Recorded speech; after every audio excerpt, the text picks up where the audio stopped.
നമസ്കാരം. നമ്മളിന്ന് ചർച്ച ചെയ്യുന്ന വിഷയം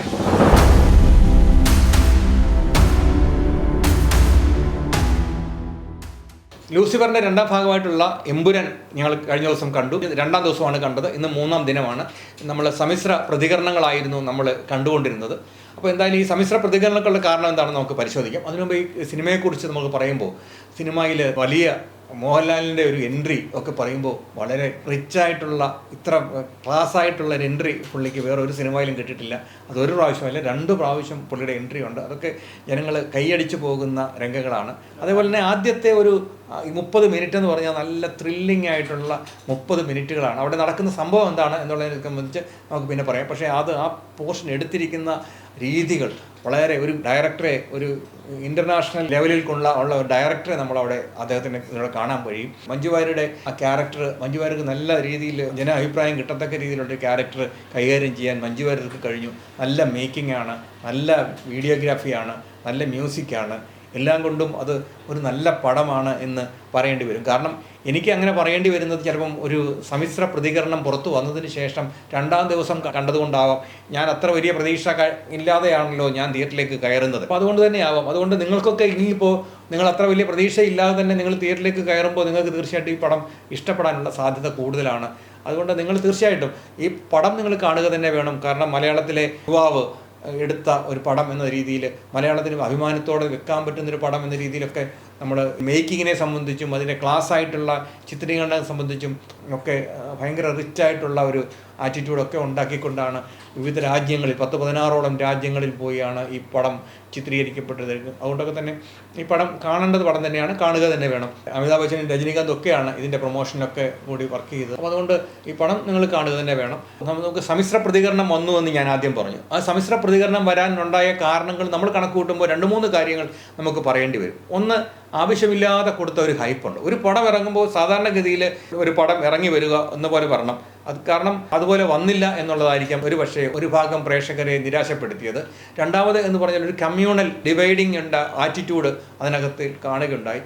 ഒരു വലിയ ഗുജറാത്തിൽ നടന്നൊരു കലാപത്തിൻ്റെ ഒരു ചെറിയ പോർഷൻ എടുത്തിട്ട് ആ പോർഷൻ ഇടുമ്പോൾ അത് മറ്റൊരു ഭാഗത്തിനെ എങ്ങനെയാണ് അവർ ഹൃദയത്തിൽ കൊള്ളുക എന്നതും, അത് മോഹൻലാലിനോട് ചേർന്ന് നിൽക്കുന്ന അതായിരിക്കാം ഒരു പക്ഷേ രണ്ടാമത്തെ കാര്യം. മൂന്നാമത്തെ കാര്യം അസൂയ എന്ന് പറയുന്ന സംഭവമുണ്ട്. പൃഥ്വിരാജിൻ്റെ ഇത്രയും ഒരു ചെറുപ്പക്കാരൻ വന്നിട്ട് ഇങ്ങനെയൊക്കെ ചെയ്യുമ്പോൾ അദ്ദേഹത്തിനുള്ള അസൂയ ഉണ്ടാവാം. അതും ഇതിനകത്തൊരു ഭാഗമാകാം. ഏതായാലും ഈ സമ്മിശ്ര പ്രതികരണങ്ങൾക്ക് കാരണം ഇതൊക്കെ തന്നെയാകും. ഇതിനെ തകർക്കാൻ ശ്രമിച്ച ഒരു കൂട്ടരുമുണ്ട് എന്നും നമുക്ക് പറയാതിരിക്കാൻ നിവൃത്തിയില്ല. അപ്പോൾ എന്തായാലും ഇതിൻ്റെ ബാക്കി വശങ്ങളിലേക്ക് പോകുമ്പോൾ ഇദ്ദേഹത്തെ നമുക്ക് കമ്മ്യൂണലായിട്ടുള്ള ഇഷ്യൂവിലേക്ക് നമുക്ക് പറയേണ്ടി വരും. സോണി,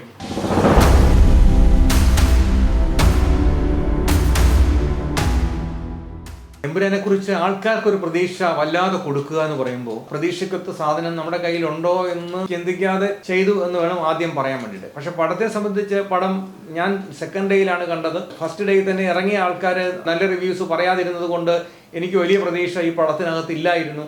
അതുകൊണ്ട് രണ്ടാമത് കണ്ടപ്പോൾ എനിക്ക് അത്ര കുഴപ്പമില്ലല്ലോ ഈ പടം എന്ന് തോന്നി. കാരണം ആദ്യത്തെ 30 മിനിറ്റ് നല്ല മേക്കിങ്ങിൽ അങ്ങേയറ്റം ഈ പടം കത്തിക്കേറിക്കൊണ്ടാണ് ഇരുന്നത്. പക്ഷേ അതിനകത്ത് ഒരു കമ്മ്യൂണൽ വയലൻസ്, എന്നോ ഒടുങ്ങിത്തീർന്നൊരു കമ്മ്യൂണൽ വയലൻസ്, അതിൻ്റെ ഒരു വീണ്ടും ഒന്ന് കുത്തിപ്പൊക്കാനുള്ളൊരു ശ്രമം, അത് ആദ്യമേ പറയാതിരിക്കാൻ നിവൃത്തിയില്ല.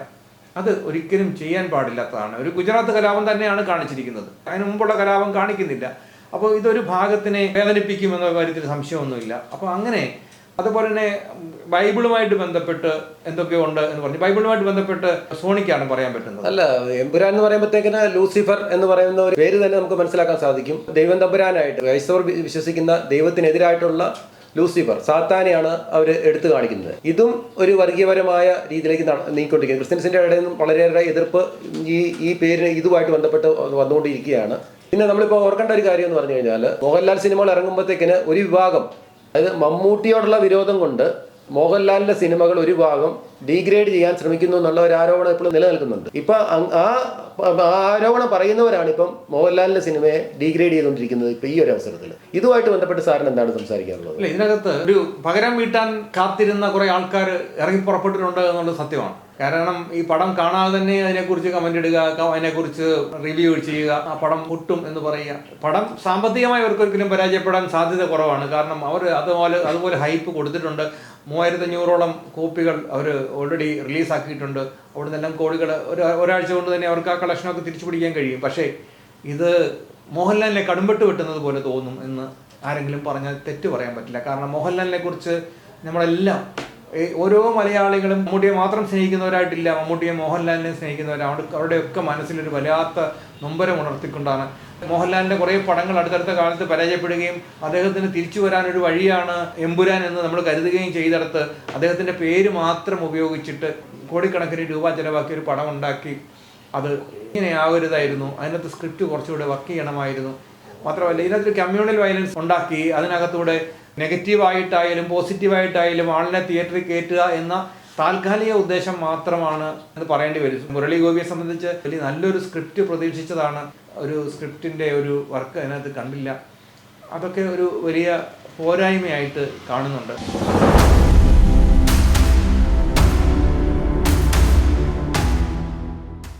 ഗുജറാത്ത് കലാപത്തെ തുടർന്നാണ് നമ്മുടെ BJP അധികാരത്തിലെത്തിയതും പ്രധാനമന്ത്രിയായി നരേന്ദ്രമോദി കേന്ദ്രത്തിലെത്തുന്നതും അമിത്ഷാ ആഭ്യന്തരമന്ത്രിയാകുന്നതും ഒക്കെ അങ്ങനെയാണ് ഈ പടം പറഞ്ഞു വെക്കുന്നത്.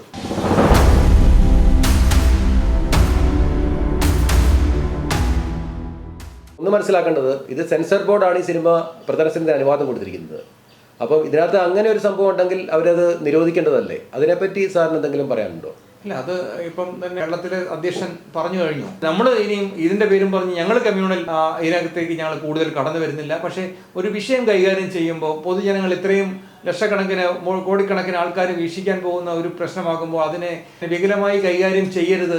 ഇത് കേരളത്തിൽ മാത്രമല്ല, ഇന്ത്യയിൽ മാത്രമല്ല, വിദേശങ്ങളിലൊക്കെ കാണുന്ന പടമാണ്. ഇന്ത്യയിലെ ഒരു വിഭാഗത്തിനെ വളരെയധികം മോശമാക്കിക്കൊണ്ടാണ് രംഗം ഉണ്ടാക്കിയിരിക്കുന്നത് എന്നുള്ളത് നമുക്ക് പറയാതിരിക്കാൻ നിവൃത്തിയില്ല. അത് ആരായാലും അംഗീകരിക്കും.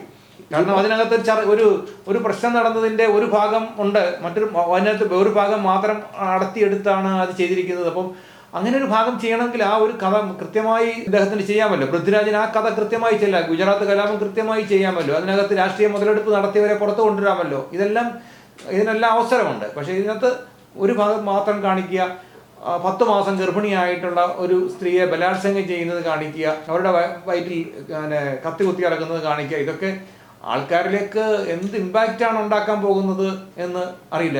എന്തൊക്കെ ഈ രാജ്യത്ത് സംഭവിച്ചാലും എനിക്ക് എൻ്റെ പടം വിജയിക്കണം, ഞങ്ങളുടെ പ്രൊഡ്യൂസർമാർക്ക് ആ പണം തിരിച്ചു കിട്ടണം എന്ന് മാത്രം കരുതരുത്. നമുക്കൊരു ചെറിയ മെസ്സേജൊക്കെ കൊടുക്കാനുണ്ടെന്ന് അതിനകത്തൊക്കെ അതൊക്കെ ഈ പടത്തിൻ്റെ പരസ്യം കണ്ടവരൊക്കെ ഇത് പടം കാണാതിരിക്കുകയൊന്നുമില്ല. അതുകൊണ്ട് തന്നെ സാമ്പത്തികമായി ഈ പടം പരാജയപ്പെടുകയൊന്നുമില്ല.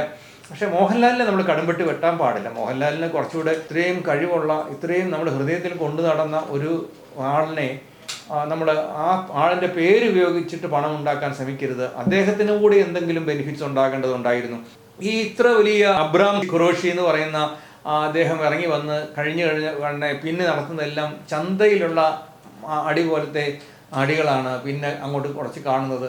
അദ്ദേഹത്തിൻ്റെ കരിയറിൽ വലിയ ദോഷമുണ്ടാക്കും. അത് മാത്രമാണ്, അതാണ് ഞങ്ങൾക്ക് ഈ മോഹൻലാലിനെ കുറിച്ച് പറയാനുള്ളത്. മോഹൻലാൽ പക്ഷേ ഇദ്ദേഹത്തിനോട് ഈ കഥകളൊക്കെ പറയുമ്പോൾ, അതിൻ്റെ ബിൽഡപ്പിനെ കുറിച്ച് പറയുമ്പോഴൊക്കെ, അദ്ദേഹത്തിൻ്റെ എൻട്രിയെ കുറിച്ചൊക്കെ പറയുമ്പോൾ അദ്ദേഹം ശരിയായിട്ടും ഈ പടം നന്നാകും, എനിക്കൊരു തിരിച്ചുവരവ് കൃത്യമായി, എനിക്ക് ഈ പരാജയപ്പെട്ട 2 പടങ്ങളുടെ പേരുദോഷം എനിക്ക് ഈ പടം കൊണ്ട് മാറ്റാമെന്ന് അദ്ദേഹം സ്വപ്നം കണ്ടിട്ടുണ്ട്, വിചാരിച്ചിട്ടുണ്ട്. അത് നടപ്പാക്കി കൊടുക്കാൻ പൃഥ്വിരാജിന് കഴിഞ്ഞില്ല.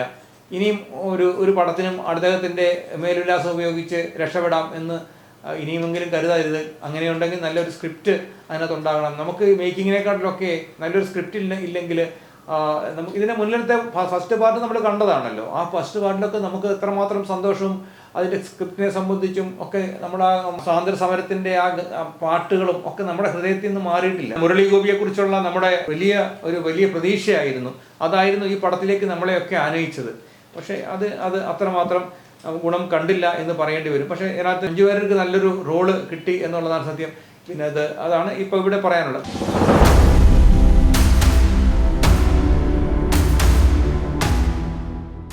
മോഹൻലാൽ സിനിമകളൊക്കെ ഇറങ്ങുമ്പോൾ ഒരു കൂട്ടം പ്രത്യേക ഒരു സമുദായത്തിൻ്റെ ഗ്രൂപ്പുകാർ ആ സിനിമ റീഗ്രേഡ് ചെയ്യാൻ ശ്രമിക്കുമായിരുന്നു. ഇപ്രാവശ്യം അവരാണ് മോഹൻലാലിനെ സന്തോഷിപ്പിച്ച് മോഹൻലാൽ സിനിമയെ കൂടുതലായിട്ടും പ്രശംസിച്ച് രംഗത്ത് വരും. മോഹൻലാലിനെ എല്ലാ കാലത്തും പ്രോത്സാഹിപ്പിച്ചുകൊണ്ടിരുന്നവർ ഈ സിനിമ ഇറങ്ങിയപ്പോൾ പിന്മാറുന്നതാണ് കാണുന്നത്. അപ്പം എല്ലാ തരത്തിലുള്ള ആൾക്കാരെയും കൂടെ ഒന്നിപ്പിക്കാനുള്ള ഒരു ശ്രമവും കൂടെ പൃഥ്വിരാജിനകത്ത് നടത്തിയിട്ടുണ്ട്. ശരിക്കും പറഞ്ഞാൽ ഇത് വലിയ വിജയമായി മാറും എന്നുള്ളതാണ് ഞാൻ പ്രതീക്ഷിക്കുന്നത്. മോഹൻലാൽ പറയുന്ന ഒരു വാക്ക് എന്നോട് പറയുന്നുണ്ട്, നിങ്ങൾ പൃഥ്വിരാജിലെ ഡയറക്ടറെയാണോ നിങ്ങൾക്ക് ഇഷ്ടം, അത് പൃഥ്വിരാജിലെ നടനെയാണോ എന്ന് ചോദിക്കുമ്പോൾ മോഹൻലാൽ പറയുന്നു പൃഥ്വിരാജിലെ മനുഷ്യനെയാണ്. പക്ഷേ ഞങ്ങൾ വെറുത്തത് പൃഥ്വിരാജിലെ മനുഷ്യനെയാണ്. പൃഥ്വിരാജിലെ നടനെ ഞങ്ങൾക്ക് ഇഷ്ടപ്പെട്ടു, പൃഥ്വിരാജിലെ ഡയറക്ടറെ ഞങ്ങൾക്ക് ഇഷ്ടപ്പെട്ടു, പൃഥ്വിരാജിലെ മനുഷ്യനെ ഞങ്ങൾക്ക് ഈ ചിത്രത്തിലൂടെ ഇഷ്ടപ്പെട്ടില്ല. കൂടുതൽ വാർത്തകളും വിശേഷങ്ങളും നിങ്ങൾക്ക് ലഭിക്കാൻ കേരളീയം ന്യൂസ് സബ്സ്ക്രൈബ് ചെയ്യുക. കൂടെ ബെൽ ബട്ടണും അമർത്തുക.